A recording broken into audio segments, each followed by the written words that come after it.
Shalom, amados hermanos, muchas bendiciones. Espero que estén bien y que Yahweh siempre me los acompañe. El día de hoy vamos a ver la última parte del tema del amor inalterable y redención perfecta. Bueno, para terminar, por supuesto, vamos a ver el último capítulo del libro de Ruth. Recuerden que este tema ha sido desarrollado en base a ese libro. Entonces en el capítulo 4 vemos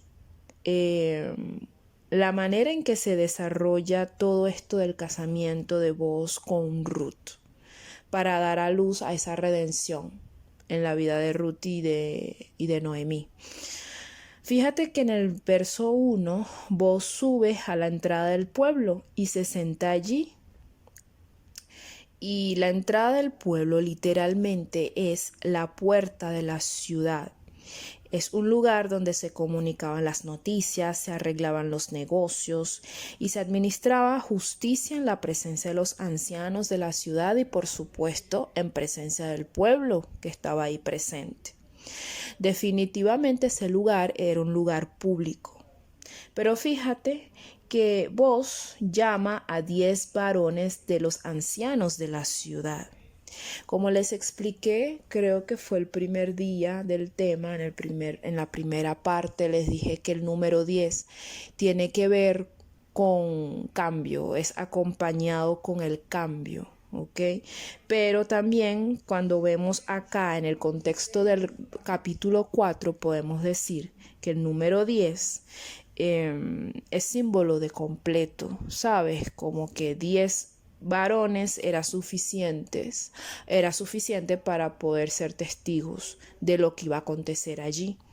Y fíjate que en los 10 primeros versos vemos cómo Boaz resuelve con diligencia el asunto de la redención de Ruth y Noemí. Y no solamente lo hace con diligencia, sino que lo hace públicamente, porque como les dije, eso fue en la entrada del pueblo, eso fue en la puerta de la ciudad. Ciertamente, asimismo, Yahshua, nuestro Redentor, resolvió el asunto de nuestra redención. Lo hizo con diligencia y públicamente. Su muerte no fue a escondidas, no fue que lo mataron, no fue que pasó su vergüenza, qué sé yo, en el monte de los olivos, ni nada por el estilo. Eso fue públicamente, o sea, realmente Él pasó vergüenza por nuestra redención.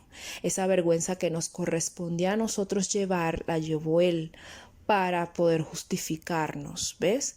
Aunque en la historia de Boaz y todo eso no vemos derramamiento de sangre, no vemos muerte ni nada por el estilo, más bien se ve un símbolo de, bueno, un gesto simbólico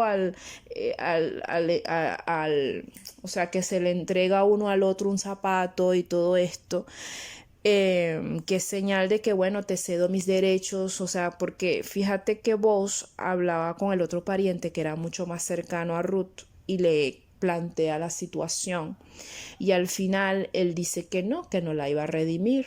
Entonces él se quita el zapato, el calzado y se lo entrega a Boaz, como que cediéndole a él los derechos de redimir a esa familia, de redimir a Ruth, a Noemí y de tomar las tierras de Elimelech.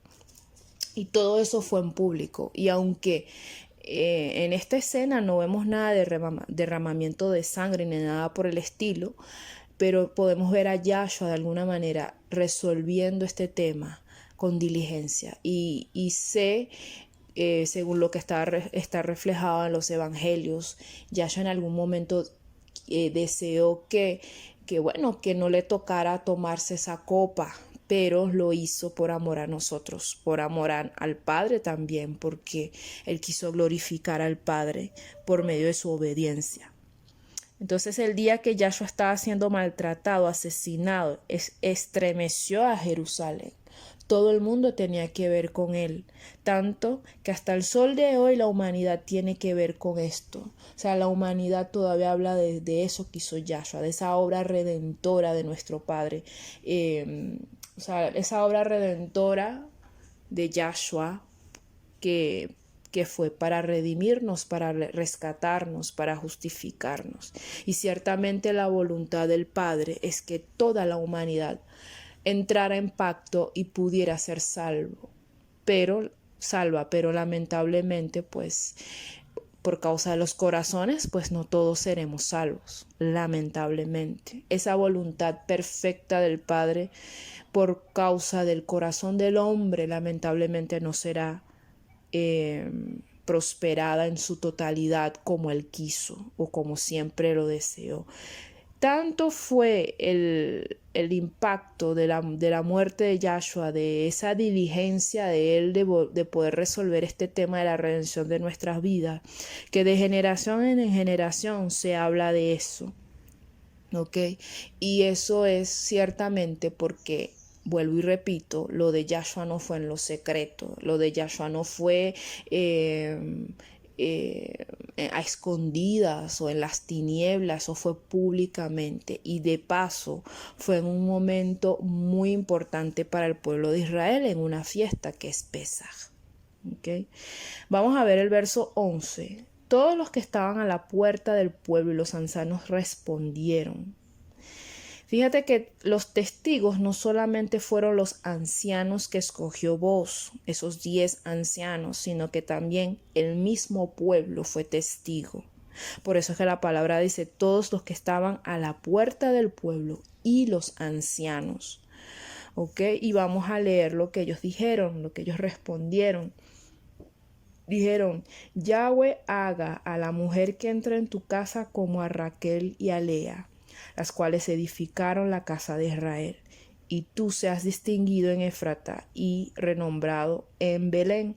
Sea tu casa como la casa de Fares, el hijo de Tamar y Judá, gracias a la descendencia que de esa joven te dé Yahweh.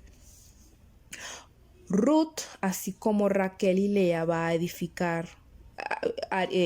a edificar la casa de Israel. O sea, cuando se le dice Yahweh haga a la mujer que entra en tu casa como Lea y Raquel, las cuales edificaron la casa de Israel, pues Ruth de alguna manera edifica la casa de Israel. Raquel y Lea edificaron físicamente a Israel por medio de sus hijos, de sus descendientes, que conformaron las 12 tribus de Israel. Pero Ruth, por medio de su descendencia, fíjate, su descendencia, quien es Yahshua, porque cuando leemos la genealogía de Yahshua nos damos cuenta que Ruth tiene que ver ahí, está presente en la genealogía, pues podemos decir que esa descendencia de Ruth vendría siendo Yahshua. Y Yahshua edificaría a Israel en lo espiritual. El pueblo ahorita está disperso por las naciones, como fue profetizado por Moisés en Deuteronomio 29, verso 25 al 28. Pero será edificada la casa de Israel nuevamente por medio del Mesías, que es la descendencia de Ruth. Por eso él mismo declaró que venía a buscar a las ovejas perdidas de la casa de Israel. Lo dijo en Mateo 15, 24. Y también antes de ir al cielo, antes de ascender, le preguntaron si él restauraría el reino a Israel, ya que la esperanza era la de un reino político establecido por un descendiente de David aquí en la tierra. ¿Ves? Entonces nada se pierde, nada es en vano. Y fíjate que le dijeron a vos que tú seas, ya les voy a decir, que tú seas distinguido en Éfratas y renombrado en Belén. Eso habla de fama por causa de lo que hizo Ruth, ¿ok? Vos vendría siendo famoso. Y fíjate quién es ahorita el ser más famoso. Para mí es Yahshua. Porque el nombre de Yahshua, y siempre lo digo, es tan poderoso que hace un impacto incluso en el mundo espiritual. Y no es en vano que en el nombre que tenemos el permiso de orar y de obrar en el nombre de Yahshua HaMashiach, porque ciertamente ese es el nombre sobre todo nombre. Fíjate también en el verso 12, me salté algo. Sí, vamos bien. En el verso 12, sea tu casa como la casa de Fares, el hijo de Tamar y Judá, gracias a la descendencia que de esa joven te dé Yahweh. Sea tu casa como la de Fares, hijo de Tamar y Judá. Fíjate que Fares significa abertura, brecha, y tiene que ver con rompimiento y rotura. Podríamos decir que se trataba de un rompimiento para dar lugar a la supervivencia del que sería más tarde el linaje de David, que se extendería hasta Yahshua. Eso se ve en Génesis 38, la historia de Judá con Tamar. Y digo supervivencia porque, a diferencia de vos, Judá estaba evitando la responsabilidad de perpetuar la línea de la familia de su hijo Te voy a explicar un poco. Fíjate que Judá en algún momento se apartó de su familia y fue a vivir a una tierra que ahorita no recuerdo cuál es. Se unió con una mujer de allá y tuvo 3 hijos, Omán y Sela. Viene él y une a con Tamar, que es una extranjera, y lamentablemente muere, que es el primer hijo. Después, con todo este tema de la ley del levirato, se une Tamar con Onán y resulta que Onán muere también. Pero entonces ahí Judá le dice a Tamar, mira Tamar, vete a casa de tu padre hasta que Sela tenga edad para casarse contigo. Pero entonces pasan los años y Judá no cumple con la promesa y Tamar tuvo que ingeniárselas. Y es ahí donde te digo que está la supervivencia de la descendencia de Judá, porque ciertamente ella tuvo que ingeniárselas y eso lo puedes leer en Génesis 38 y tuvo que ella unirse con Judá directamente. Y de Judá con Tamar nacieron Fares y Sara, creo yo, Sara. Déjame revisar rapidito. Discúlpenme que no estoy muy seguro en el nombre del hermano de Fares. Sí, el otro hermano se llama Sara. Entonces, de Fares es que surgió toda esta descendencia que más adelante lo vamos a leer en el mismo libro de Ruth. Pero es para que puedan entender esto que les acabo de decir de la supervivencia del linaje del que sería más tarde el de David. ¿Okay? El verso 14 vemos, y vamos a leer aquí, dice, y las mujeres decían a Noemí, alabado sea Yahweh que hizo que no te faltara hoy pariente, cuyo nombre será celebrado en Israel, el cual será restaurador de tu alma y te sostendrá en tu vejez, pues tu nuera que te ama lo ha dado a luz, y ella es de más valor para ti que 7 hijos. Sabes que cuando veo esta bendición que proclamó esas mujeres, yo interpreto que Noemí puede representar a Jerusalén, porque en las escrituras Jerusalén es representada como la madre, y eso lo podemos ver en Isaías 49, versos 20 y 21. Y fíjate que ahí le decía, mira, bendito sea Yahweh que hizo que no te faltara hoy pariente. Y ese pariente obviamente es Obed en la historia de Ruth, pero cuando lo llevamos al término espiritual de la redención, ese pariente es Yahshua. ¿Ok? Yahshua, que vendría siendo el restaurador de nuestras almas, aquel que nos sostendría en la vejez. ¿Ok? Tu nuera Ruth dice que te ama, lo ha dado a luz y ella es más valiosa que 7 hijos. Fíjate, cuando dice tu nuera Ruth que te ama, lo ha dado a luz, que te ama, es lo que me llama la atención. Y fíjate que en el Salmo 122, y lo voy a buscar rápidamente, dice algo interesante. 122 dice el verso, el verso 6 dice, pedid por la paz de Jerusalén, sean prosperados los que te aman. Y ahí vemos a Ruth prosperar. ¿Ok? Por lo que ha pasado fue Ruth prosperada.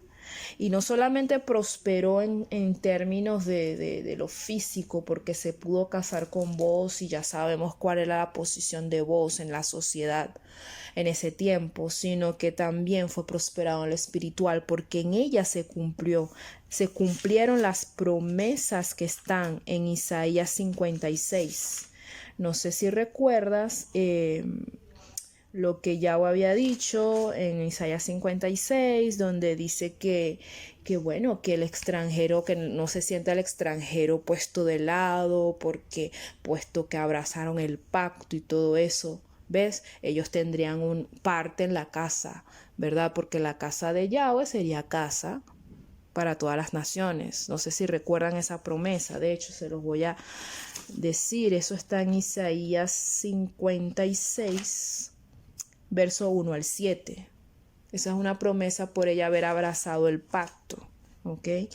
Y fíjate, bueno, como les dije, Ruth le dio un pariente a Noemí que se llama Obed. Y es ahí donde viene también esa prosperidad. Porque fíjate, prosperó en lo espiritual, porque en ella se cumple la promesa de ser una más del pueblo, ¿ok? Isaías 56, verso 1 al 7. Prosperó porque, bueno, por más que sea, no lo vamos a negar. Boaz era un hombre muy importante, o sea, él era rico, tenía unos campos y todo eso, y ella dejó de ser una que espigaba ahí según conforme a ¿cómo se llama? Conforme a la grasa que podía hallar en los trabajadores, si le permitían o no recoger espigas y todo eso. Pasó de ser una de esas, una persona pobre, a ser una mujer rica, porque ya con juntarse con vos, con unirse con vos, pues cambia de posición su vida. Y de paso, fíjate que en el matrimonio pasado, un matrimonio de 10 años, ella no tenía hijos y ahora vino a tener un hijo, y un hijo muy importante.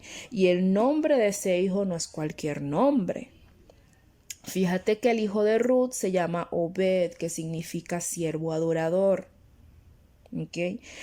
Y cuando tú sigues leyendo aquí, terminando en el verso 17, se ve, o sea, ahí está reflejado que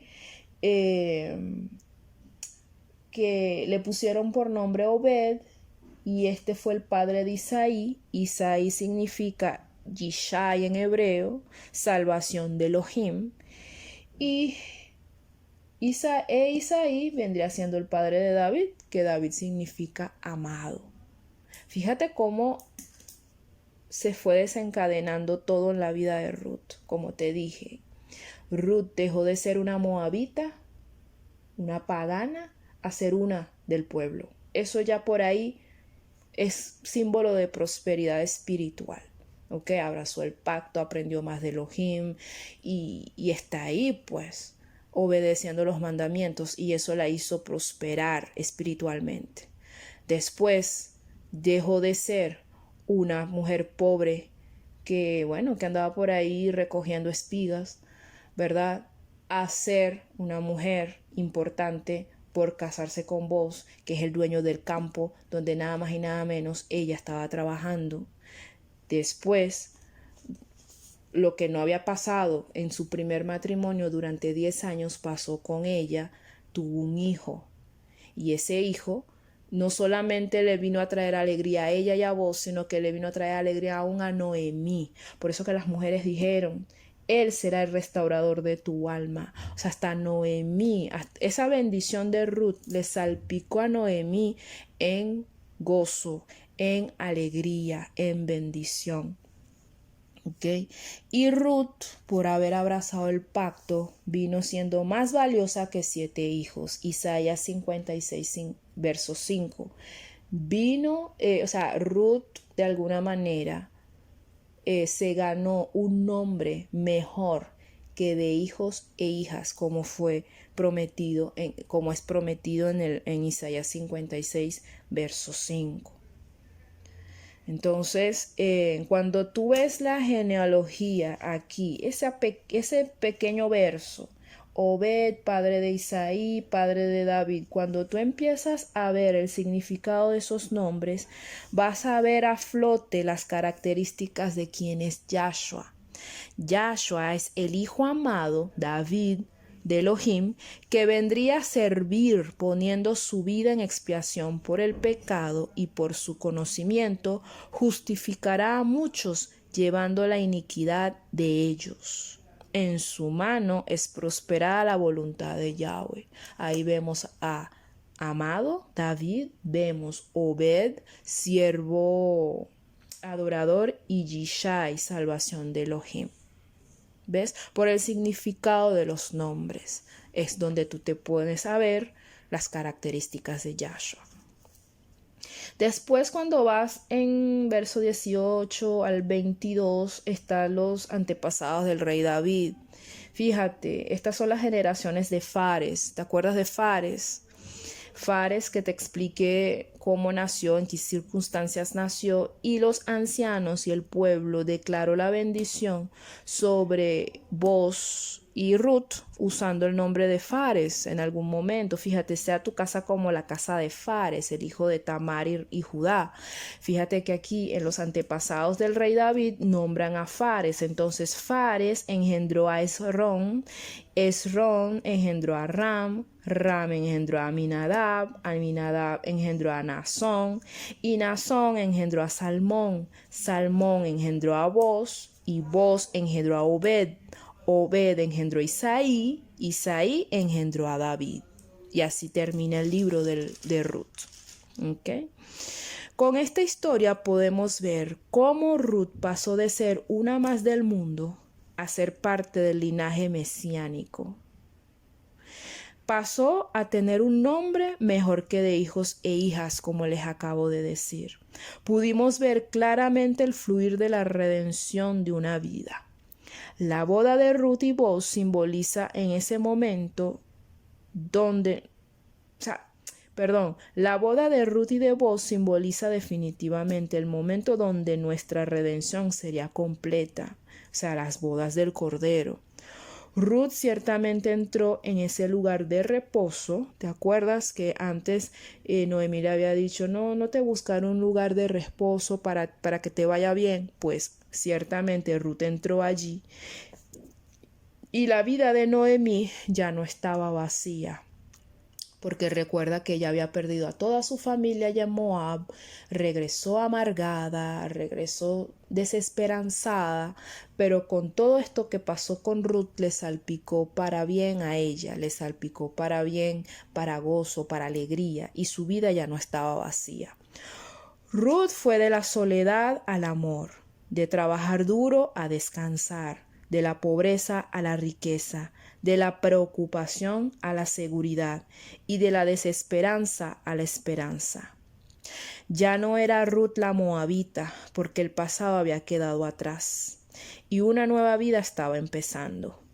Ahora ella era Ruth, la esposa de Boz. Ciertamente esos cambios se perfeccionarán en nosotros, porque ciertamente nosotros vamos a descansar, vamos a disfrutar de una heredad que la vamos a disfrutar eternamente por esos que somos ricos. Vamos a andar en seguridad siempre, ya no estaremos en este mundo lleno de afán y de preocupaciones. Y por supuesto todo eso va a ir acompañado de la esperanza. ¿Ok? Y pues esos cambios se perfeccionarán en nosotros, que somos la novia del Cordero. Por eso es necesario prepararnos para la venida del novio. Así que bueno, hermanos, hasta aquí termina ya el tema de el amor inalterable y redención perfecta. Espero les haya edificado y pues nos vemos el próximo día con otro tema, si así Yahweh lo permite. Que tengas un feliz día. Shalom, shalom.